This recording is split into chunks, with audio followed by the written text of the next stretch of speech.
नमस्कार दोस्तों, मैं रोहित सिंह आज की वीडियो में हमेशा की तरह सच्ची और दिल दहला देने वाली घटना लेकर आप सभी के सामने हाजिर हैं। इसीलिए आप इस वीडियो को आखिर तक जरूर देखिएगा और हाँ, वीडियो देखने के बाद आप कमेंट करके यह जरूर बताइए कि आप यह वीडियो कहां से देख रहे हैं। और यह आज की कहानी हम गुरुग्राम की आपको बताने जा रहे हैं। जावेदा खातून नाम की एक महिला होती है जो असम के दरांग जिले की रहने वाली होती है।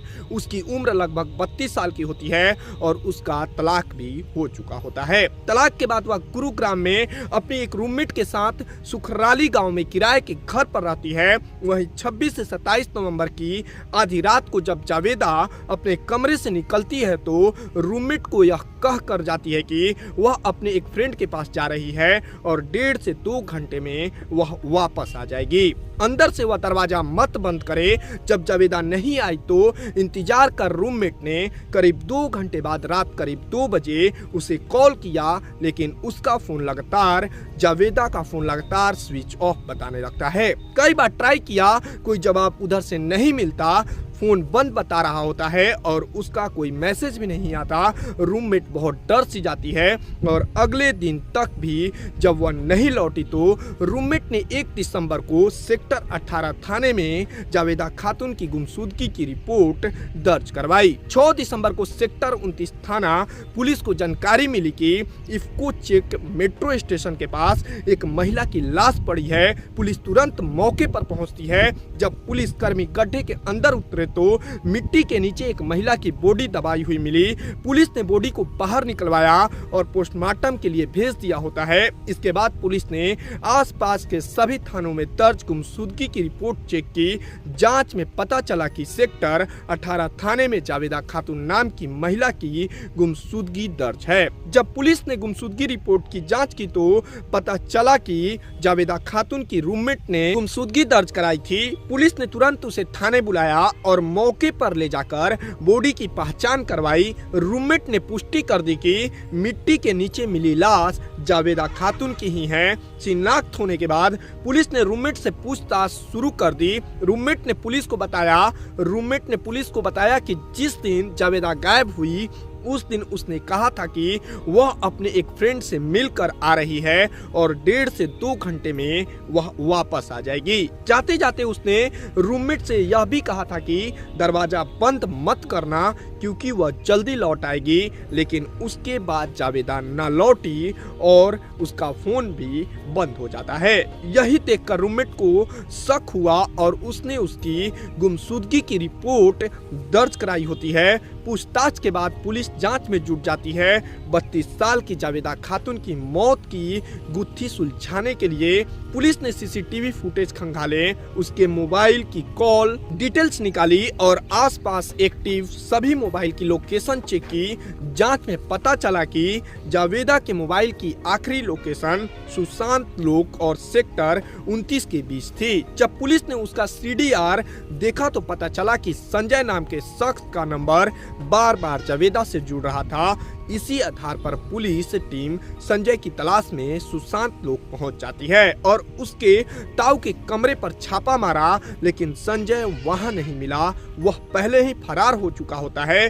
पुलिस ने संजय के मोबाइल नंबर को सर्विलांस पर लगा दिया होता है। दोपहर होते होते उसकी लोकेशन ट्रेस हो जाती है और पुलिस ने उसे धर पकड़ लिया होता है। थाने लाकर जब पूछताछ शुरू हुई तो सिर्फ 10 मिनट में ही संजय टूट जाता है और अपना जुर्म कबूल कर लेता है। संजय राजस्थान के कुटपुतली जिले के कल्याणपुर गांव का रहने वाला होता है और गुरुग्राम में AC रिपेयर का काम करता है। वह अपने ताऊ के साथ सुशांत लोक में रहता था। वहीं जावेदा की जान पहचान संजय से थी। दोनों अक्सर मिलते थे और जावेदा कई बार उससे अकेले ही मिलती थी। 26 से 27 नवंबर की देर रात संजय ने जावेदा को अपने सुशांत लोक वाले कमरे पर बुलाया। संजय के ताऊ गार्ड की नौकरी करते थे, उनको नाइट ड्यूटी होती है। तो संजय ने उसका पूरा फायदा उठाया। जब जावेदा आई तो दोनों शराब पार्टी करने लगते हैं। उसके बाद संबंध बनाते हैं। संबंध बनाने के बाद जावेदा जाने की तैयारी कर रही होती है तो संजय ने कहा कि ठंड बहुत ज्यादा है, रात को यहीं रुक जाओ, सारी रात पार्टी करेंगे। लेकिन जावेदा ने साफ मना कर दिया होता है पार्टी करने से। वहीं जावेदा कहती है कि मेरी रूममेट मेरी इंतजार कर रही होगी, मुझे अभी जाना है। वही बात संजय को चुभ सी जाती है। जावेदा बार बार कमरे पर जाने की जिद करने लगती है और दूसरी तरफ संजय के दिमाग में शक लगातार बढ़ रहा होता है। उसको लग रहा था कि जावेदा शायद किसी और को भी टाइम देकर आई है, तब वह उसके साथ रुकना नहीं चाहती। इसी बात को लेकर दोनों के बीच तेज झगड़ा शुरू हो जाता है। झगड़े के बाद संजय ने कहा, इतनी लेट नाइट कैसे जाओगी, मैं तुम्हें रूम पर ड्रॉप कर देता हूँ। जावेदा को उस पर शक नहीं हुआ और वह उसके साथ बाइक पर चल पड़ती है। लेजर वैली पार्क के पास संजय ने प्यार का वास्ता देकर उसे सुनसान इलाके में ले गया और संबंध बनाने के लिए दबाव डाला। इस बार भी जावेदा ने साफ मना कर दिया।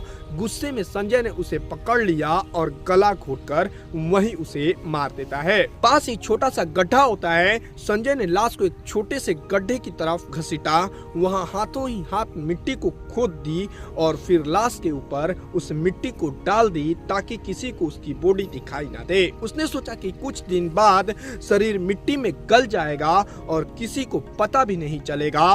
रात के 2 से 3 बजे तक चारों तरफ अंधेरा होता है और कोई इंसान भी नहीं होता, इसीलिए उसे किसी ने आते जाते तो नहीं देखा होता है। वहीं 6 दिसंबर की दोपहर इफ्को चेक मेट्रो स्टेशन के पास लेजर वैली पार्क की और खाली जगह में एक राहगीर ने मिट्टी में दबा हुआ शव देखा। शव का कुछ हिस्सा मिट्टी के नीचे ही होता है और कुछ हिस्सा बाहर दिखाई दे रहा था।